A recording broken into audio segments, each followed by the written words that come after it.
Our next speaker is Max Unfried, whose central role in Brian Kennedy's lab, but is also very involved in outreach now with VitaDAO and was very involved in Zuzulu also. Okay, so Max. Fantastic. Thank you, Martin. So, yeah, I'm Max. I'm going to talk today about something a little bit different. And the idea is about longevity network states. And if we can actually start new longevity cities and countries, but actually starting from a community standpoint. I think that's the clicker. So this concept of network states actually comes kind of from like the blockchain crypto world. So I'm going to give a little bit of an introduction to it, just because I think it's a very diverse audience here. Most people probably are like longevity enthusiasts and like only follow crypto on the sidelines. Then I'm going to go a little bit into why a longevity network state, where are we today with that idea, and where the journey is going. So if you think about it, like through like the millennia, we have like started from like chiefdoms to city-states to like kingdoms to now nation-states, and the question is, what comes after that? And one people might propose that it's like a network state, and the idea is like, well, we used the internet to start new companies, we started new cryptocurrencies or currencies. Can we actually use the internet to start like new countries, new jurisdictions? And Balaji Srinivasan, who's like a very popular person in the crypto world. He used to be like the CTO of Coinbase. Actually studied biostatistics in Stanford and is actually fairly high-sided, but is also very interested in longevity. And his idea of a network state is that like a network state is a highly aligned online community with a capacity for collective action that crowdfunds territory around the world and eventually gains diplomatic recognition from the existing states. So how that would look like is like you have like people across the globe that have like the same ideology. Maybe in our case it's longevity. Some other people have like other important things to themselves, but they're like geographically decentralized. But those people like start forming their communities in each country. Maybe some are in the US, some are in Japan, some are in Singapore, and start acquiring land there. And the idea is if you get like a critical mass, if you just have like now a network state of say like 500,000 people or like 100,000 people, and they have like a certain amount of money and bought like enough land, potentially that could lead then to gaining recognition by like other states. This idea actually sounds a bit crazy in a way, but if you think about Europe pre-nation states, or like even like India or like the US, those community-based countries or states were actually like a thing, especially like in the religious sphere, right?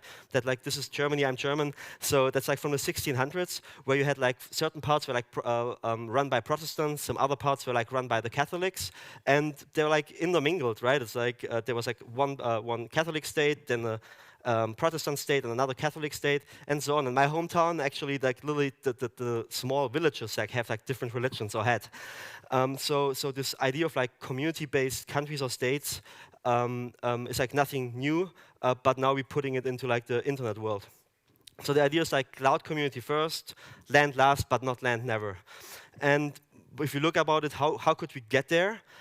We start with like an online community, just to see if like people are interested. Then we organize this community in a way that they can collectively act on stuff in the real world, meet in the real world, build trust, eventually like fund physical nodes, fund property like houses or like community houses across the globe. If we have like multiple of those houses across the globe, we have like an archipelago. We will use blockchain to connect those spaces that we can like verify what is happening, that each of those nodes actually exist, how many people are in there, how much money is spent, and allow like good communication and use it for monitoring like the population, GDP and area. And eventually, if like the mass is big enough, we have enough people in this network state, we can ask and go to countries and ask them for diplomatic recognition. So, and if you think about it, in the context of the internet, where like everything is connected, and we have like large communities, that sound more realistic than you think, because like one of the smallest countries is Palau, which has like only 18,000 people. That's like very small. A lot of internet communities have like way more people. Iceland, this is like a real, and they're both proper countries. Iceland is like has like almost 400,000 people, a GDP of 25 billion. They're like small countries. Most countries, in fact, are actually like small countries. And if you look at like internet communities, the Reddit longevity community is 155,000 people. That's a rather small community.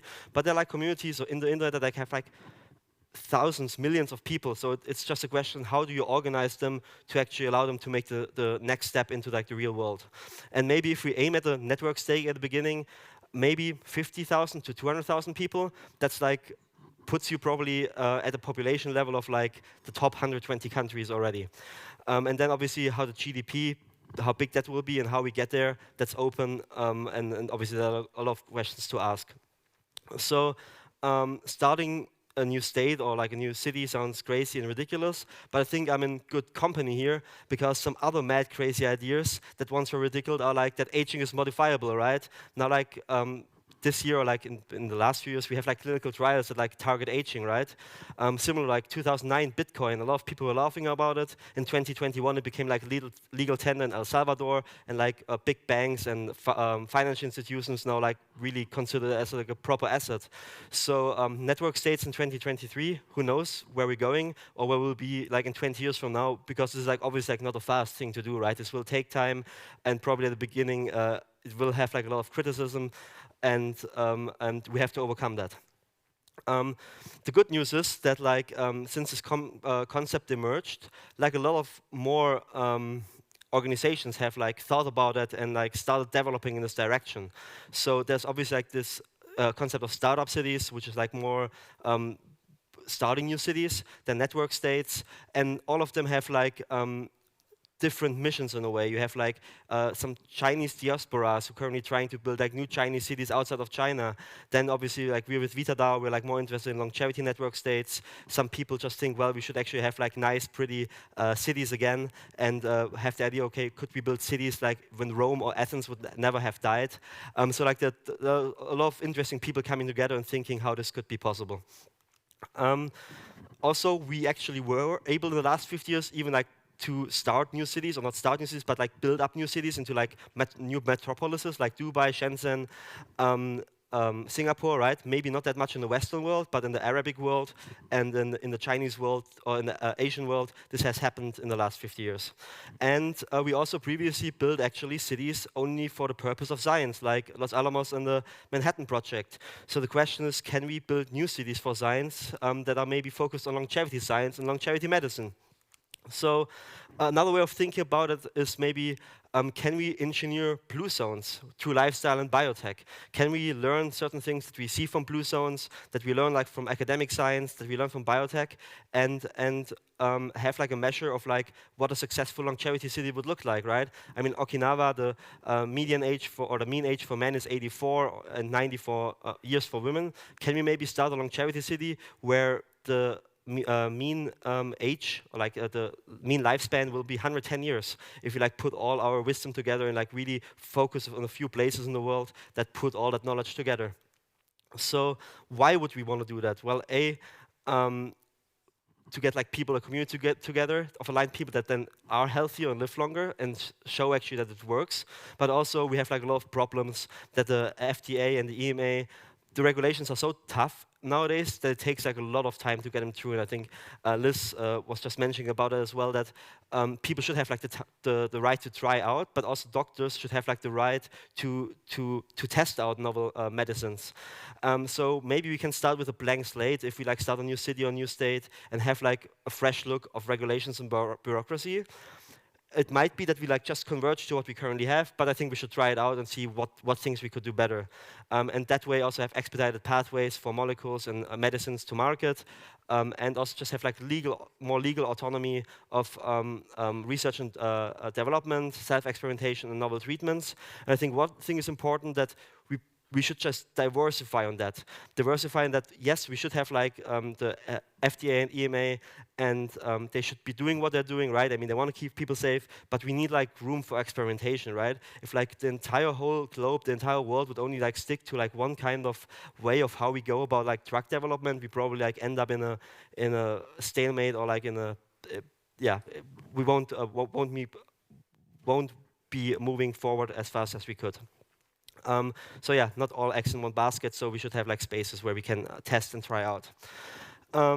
If we think about that, how could like a longevity city be profitable? I mean, could be like a new city be even like a business and an economy? And let's just mention like medical tourism is obviously a big thing, but also like clinical trials where we can like charge less, like at least at the beginning for like the safety studies, coming up with like new funding and financing systems that makes it interesting like for VCs and R&D grants to come to that country, but also like partnership on the real estate, be it like hotels and luxury homes and whatnot, just like to create like a real sustainable economy. So part of this has been initiated or at least tested in Susalu. And Susalu, I know some of you were there, was like initiated by Vitalik Buterin, like one of the founders of Ethereum. And we had like a few people from Gitcoin and from VitaDAO involved. And the idea was, could we just get people together at a place for 2 months and see what happens. Like have like-minded people with similar ideas together, but also different ideas, and in a way allow them to be more collaborative, right? So in Susalu we had a lot of people from the AI space, from the blockchain space, but also like a very longevity focus. And yeah, Susalu was in Montenegro. We de facto just like rented almost this entire resort town. And the idea was, well, if you look how like time to number of people, how they meet, you have like Tinder where like 2 people meet for a day or a night, right? Then you have like cities and countries where like a lot of people are together like for years. You have like universities where like multiple people or like thousands of people are together like for 5 years. And the idea is that let's experiment in between, like for 2 months, 500 people, one place, and see what happens. So what happened is, well, first of all, we had like a lot of fun.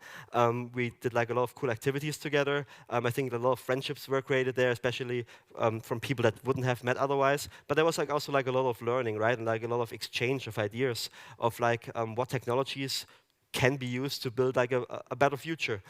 And we also had like the longevity component was that we had a lot of healthy rituals. We have like cold plunges twice a day. We had saunas, yoga classes, hikes, but also like cooking together, but also like a lot of biomarker testing. So like I think almost like 60 or 70 people, they got all their biomarkers tested at the beginning of the 2 months, and we had like doctors there. And at the end of the 2 months, right? And just to see like how does this affect like your physiology, your feeling, your health. And I think a lot of people got started there on their longevity journey. And we also had like a good conference there and like workshops to get like people excited about longevity and giving them an introduction. But I also think it's like what Susalu did well is like that we try to bring families in. Obviously, like for like a 2-3 day conference, people would leave their family at home. That's fine. But if you like plan on like locating somewhere like for multiple months, people wouldn't leave their family behind, right? And we also know like that like having like good social bonds with your family is probably like beneficial for longevity. So it was great to see that there was also like a place for kids to play around, and there was like a childcare, and that they were like involved in life and excursions. And furthermore, the Montenegrin government was quite excited about us. They visited us twice, and they have like a very young government. I think now the prime minister is like 35 or 36 years old, and they're even considering putting like aging up as a disease, and maybe become like the first longevity state in Europe. Let's see where that goes, but we're optimistic about that. There are like a few other cool projects that came out of like Susalu, like a longevity GPT, and new ways of analyzing your genomic data. And that leaves the questions: where are we headed? Where are those experiments going of network states, forming a community in the cloud like VitaDAO, and eventually like moving that onwards to a real state or country. So if you keep in mind those 7 steps that I mentioned earlier, I think with VitaDAO, we already hit 3 of them. We had like an online community with a mission. We are now capable of collective action, like Eleanor mentioned yesterday, right? We're funding stuff, we're like organizing things in the real world. We have our own token that like at least starts mapping out our activity. And to some extent, we're like starting or looking at crowdfunding physical nodes across the globe. That's not us, that's like a lot of other people as well. And then obviously like this network archipelago and like gaining diplomatic recognition, I think that's like still far out. Maybe let's talk about it in 10 years. But at least I think we're like on track to getting things done. And with that in mind, while Susalu had like a focus on blockchain, AI, and crypto, there will be like a new Susalu 2.0. It's mainly organized by Lawrence Iron from VitaDAO and Niklas Ansinger. And the idea is like, can we get for 2 months mainly longevity biotech entrepreneurs, scientists together to Roatan and start this concept like of a longevity city and see what the dynamics would be. And it's going to be called Vitalia. You can scan that. I will have the slide later and again. It will be like on the island of Roatan, which is like in Honduras. It's like this small island with like a population of currently 50,000 people and has like fairly good connections from many places in the US. But on this island is like a zone, a special economic zone called Prospera, where they are like more open to letting things being tried out, and they have like I think Minicircle. I think they're here. They do some experimentation down there with follistatin. They are open like to like thinking how crypto payment could be all used in that city. They're building more hotels right now and more accommodation and playing courts. The ideas could we test things, new regulations, flexibility out there with regards to like medical freedom. This is how it currently looks like, right? So it's like not a city yet; it's like a settlement, if you will. But I think, and a few of those buildings will be fully done by January when we start with this Vitalia city. Yeah, if you're interested, you should sign up. You should come by, explore it, and see what like concepts of like longevity cities could look like, where it's headed, if it's feasible, what we can learn like from those small experiments, how often we should have them. And whatnot, and yeah, start living healthier in there. And with that, if you want to contact me, here are my contact details. Otherwise, I'm happy to take some questions. Thank you.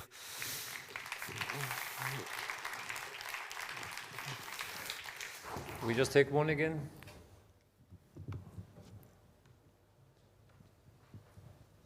Yes, thank you. I'm intrigued by the concept of longevity network states, but I would like to hear your thoughts about the potential relationships and tensions with existing states. Of course, governments are monopolies on the use of force that particularly do not tend to like competition, but the other tension that could exist would be through various local special interest groups. For instance, if some of the constituents of a longevity network state were to reside in the Bay Area, there are many special interest groups there that don't like new construction or new development. So if you want to build a high-tech hospital or even a housing development, they will come out in droves and oppose you. So how would you ensure the integrity of the longevity network state and protect it from these kinds of interference from external actors? Yeah, I think that's a hard question, right? It's like, and I would almost claim once we're at that stage, it's almost like a positive signal, because then they take us serious, right? It's like, as long as we like just like this small thing, big countries won't care, right? But if things work out, they will start caring, right? And but then I think, or I hope, and maybe I'm naive on that front, right?